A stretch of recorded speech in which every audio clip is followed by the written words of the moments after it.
Alright, Dookie03 here, and I am here today to review Romancing Saga 2, Revenge of the Seven, and I'm going to be enlisting my friend Fates, who is a longtime SaGa fan. I have been critical of the SaGa series for a very, very long time, and this game may just change my mind. I'd like to thank Square Enix for sponsoring this video.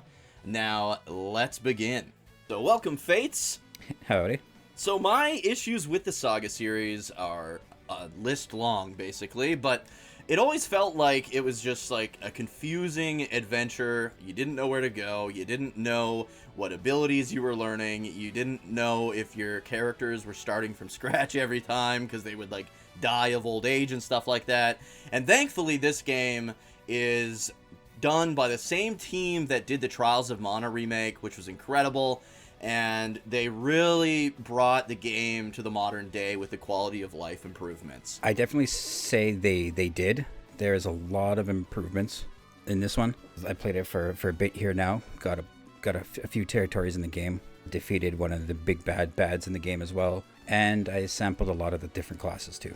Yeah, so your character skills and everything carries forward into the next generation, it looks like. You have a lot more say when it comes to what abilities you're going to be learning, whereas the other one, everything seemed like it was just kind of behind the scenes, and you're just rolling the dice during the entire playthrough. That is a good way to look at it.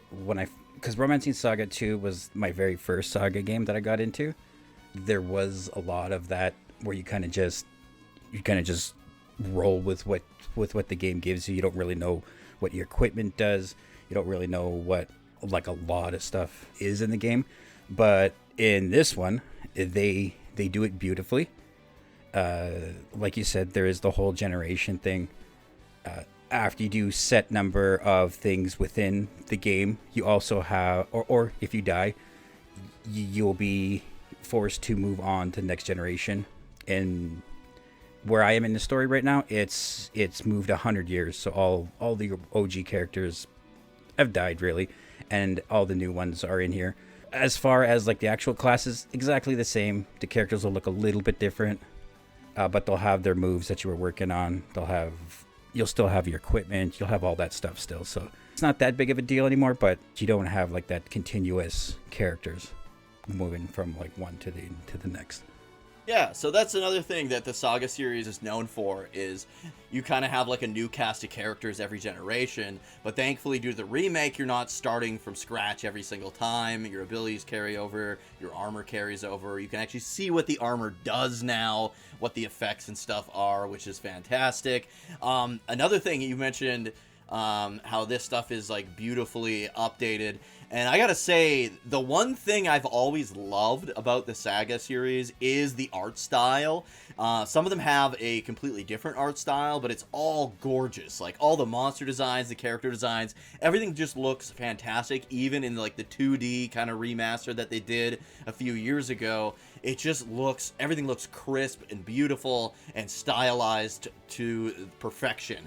And I feel like, just like what they did with the Trials of Mana remake, they really brought that style to the 3D environment perfectly in this remake. I definitely would say perfectly is the right word for it. When I was playing through Romancing Saga 2, pixel art was perfect. Just, you go in there, everything, the way your characters are designed, the way the monsters are designed, everything was great. And I feel like even with the whole 3D movement, where they like updated everything 3D models, I dare say again perfectly, because every monster that I've seen so far that I've seen, I was like, oh cool, it looks really cool in 3D as well. So I think if you love that art style, you'll be blown away, I think. Now, another thing that always bothered me with the SaGa series is the immense difficulty. This one has difficulty options. There's a number of them, I think ranging from casual to the hardest difficulty, which is, I think it's called classic or something like that. It's supposed to be comparable to the original difficulty. Now, someone like myself is going to play on something a little bit more mid-range or easy, but you, being an old-school SaGa fan, jumped right into the classic difficulty. How does that compare? Is it still a little easier because it took out some of the boss cheapness?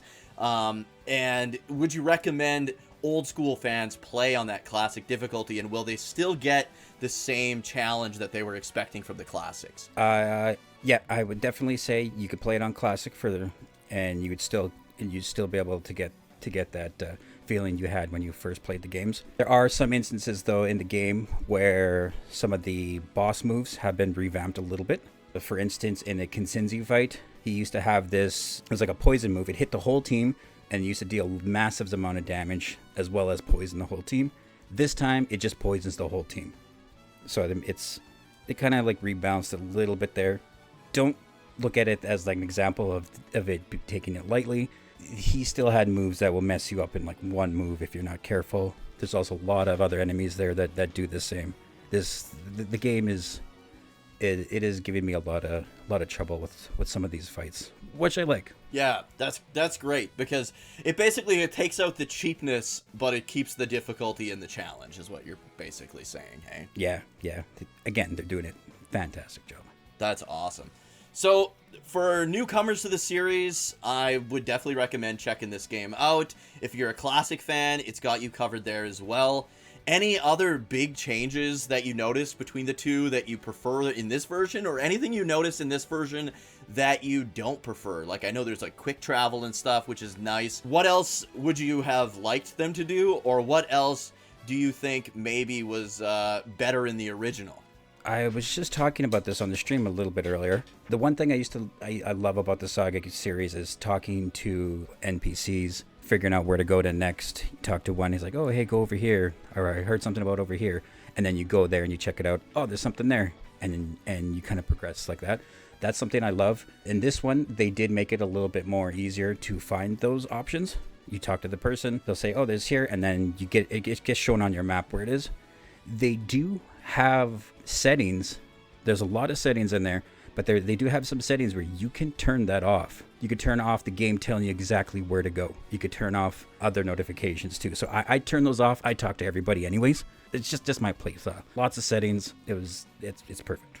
That's awesome. It's awesome that it allows as much or as little kind of modernization of the games as you want. I guess last but not least, this to me is a sign that the future of the SaGa series is going to be great. I feel like this is a series that I have been avidly, vocally opposed to for a very, very long time because of how frustrating it is for myself and others to play. And I play a lot of retro JRPGs. Like, I played like Dragon Warrior 1 through 4 on the NES, never had a problem with those. But the SaGa games I've always just found them too tedious to figure out where to go and all that stuff. And this fixes all of that. I feel like if the SaGa series continues down this route moving forward, I mean, this is finally going to be a series that will be a heavy hitter for Square Enix. What do you think? I would agree with that, especially with all their difficulty options and just options in general. Yeah, they kind of cater to everyone with this release. So, anyways, if you guys enjoyed the video, please remember to like, subscribe, turn notifications to all so you won't miss the next one. Be sure to check out my buddy Fates. He's on Twitch at GWG_Fates. You can catch him live there. And yeah, thank you guys so much for watching. I'll catch you guys in the next one.